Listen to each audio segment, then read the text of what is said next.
बिस्मिल्लाहिर्रहमानिर्रहीम। तमाम देखने वालों को अस्सलाम वालेकुम। आप सबका खैर मकदम है मेरे ऑफिशियल यूट्यूब चैनल तस्लीम साबरी में। सब्सक्राइब कीजिए ज़रूर, जो भी इस वीडियो को देख रहे हैं ज़रूर सब्सक्राइब कीजिए, अपने दोस्त अहबाब से शेयर कीजिए और बेल आइकन का बटन ज़रूर प्रेस कीजिए ताकि आप तक जो भी चीज़ जब भी अपलोड की जाए आप तक पहुंच सके। आज सेगमेंट है एक कहानी तस्लीम साबरी की ज़ुबानी।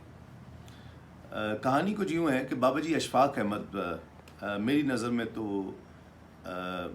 वो अल्लाह रब्बुल इज़्ज़त की विलायत से बहरमंद हुए, एक ऐसी शख्सियत कि जिसने लोगों की ज़िंदगियां बदली।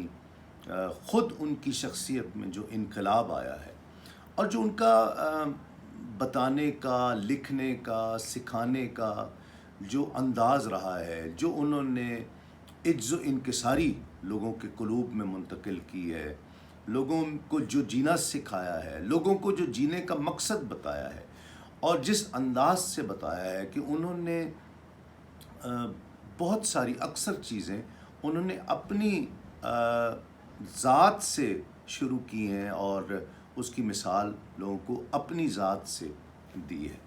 तो बाबा जी अशफाक अहमद लिखते हैं कि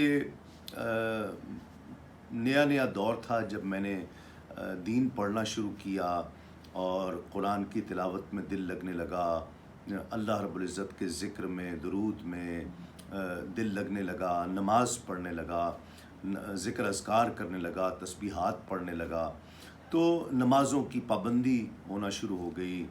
तो मुझे उसके साथ साथ यानी ज़िंदगी डगर पर आ गई, ज़िंदगी का जो मकसद था मैंने उसे पा लिया। उसके बाद कहते हैं कि मुझ पर कुछ शैतान का ऐसा हमला हुआ कि मैं जो नमाज न पढ़ता उसके लिए बुरा सोचता था, जो 3 जुमे छोड़ देता मैं उसके लिए समझता था कि ये तो दायरा इस्लाम से खारिज हो गया है।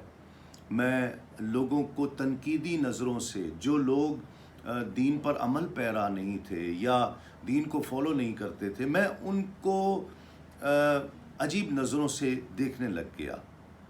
कहते हैं मुझे ये शैतान की चाल, मुझ पर शैतान चाल चलने लगा और इस तकब्बुर का शिकार मैं होने लगा कि मैं दीन की तरफ राग़िब हो गया हूँ, मैं तो बहुत दीनदार हूँ, लेकिन फ़लाँ आदमी जो है वो दीनदार नहीं है, वो तो नमाज भी नहीं पढ़ता, वो रोज़ा भी नहीं रखता, तो मैं उनसे कुछ नफ़रत सी करने लग गया। तो ये एक अजीब कैफ़ियत मुझ में, जिसे ज़ोम तक़वा कहते हैं ना, कहते हैं शायद मैं उस तरफ जा रहा था। तो मुझे एक फ़कीर मिला, एक अल्लाह का बंदा, उसने मुझे एक कहानी सुनाई। उन्होंने कहा जी एक फ़कीर था गदागर मांगने वाला, वो किसी मस्जिद के बाहर बैठा हुआ था और अल्लाह के नाम पे कुछ दे दो, अल्लाह के नाम पे कुछ दे दो। तो जो मस्जिद से नमाजी निकलते वो अपनी नमाज़ों पर बहुत ज़्यादा फ़ख्र किए हुए उसे धुतकारते हुए चले जाते कि चलो यहाँ से भागो, चलो निकलो यहाँ से।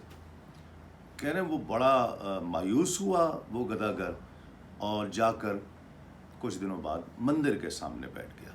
वहाँ पर हिंदू आते थे, अपनी पूजा पाठ करते थे, वहाँ से निकलते थे, तो उनमें भी यही ज़ोम था कि हम तो बड़े अपने मज़हब को फॉलो कर रहे हैं। उन्होंने भी धुतकार दिया, भगा दिया वहाँ से। कहता अब ये तंग आया तो गदागर एक शराब खाने, मैं खाना जिसे आप कह लें, एक मैं खाने के बाहर आकर बैठ गया। वहाँ से जो भी शख्स शराब पीता हुआ, लड़खड़ाता हुआ निकलता, वो इसे देखता तो अजीब नज़रों से देखकर उसे कुछ ना कुछ दे दिया करता था और साथ कहता था कि यार हम तो बहुत गुनाहगार हैं, हमारे पास तो नेकी कुछ नहीं है, ये तुम रख लो और कुछ हमारे लिए दुआ करना, शायद तुम्हारी दुआ से ही हम बख्शे जाए। कहते मुझे सारी बात समझ में आ गई। बस जब फ़कीर ने, मुझे उस अल्लाह के बंदे ने जब ये कहानी सुनाई तो मुझे सारी बात समझ में आ गई कि अगर हम एक उंगली किसी की तरफ उठाते हैं तो वो 3 उंगलियां हमारी तरफ उठती हैं। हज़रत फ़ारूक आज़म रज़ी अल्लाह ताला अन्हु फरमाते थे कि अगर मुझे अल्लाह से उम्मीद इतनी है कि अगर मैं قیامت کے دن یہ اعلان فرما دیا جائے کہ صرف ایک شخص جنت میں جائے گا، تو مجھے یقین ہے کہ اللہ رب العزت کی رحمت اتنی ہے کہ وہ میں ہوں گا۔ اور اگر یہ اعلان دوسری طرف کر دیا جائے کہ ایک ہی شخص ہے جو دوزخ میں ڈالا جائے گا، تو مجھے خوف ہے، اندیشہ ہے، ڈر ہے کہ کہیں ایسا نہ ہو کہ وہ میں ہوں۔ ناظرین کرام، ہم دوسروں کی کمی کجی نکالتے ہیں، ہم دوسروں کو یہ کچھ ماحول ایسا ہو گیا کہ ہم تنقیدی نظروں سے لوگوں کو دیکھنا شروع کر دیتے۔ ہم نے یہ ہماری ریت رواج بن گیا ہے کہ ہم لوگوں کو تنقیدی نظروں سے ہی دیکھیں گے، ہمیں دوسرا برا ہی نظر آئے گا اور اپنے اندر تمام اچھائیاں ہی نظر آئیں گی۔ تو بابا جی نے ایک جملہ لکھا، انہوں نے کہا کہ ایک نمازی جو اپنی نمازوں پر تکبر کرے، اس سے ایک گناہ گار جو گناہ کر کے شرمسار ہو جائے، توبہ کی طرف رجوع کرے، وہ کہیں بہتر ہے۔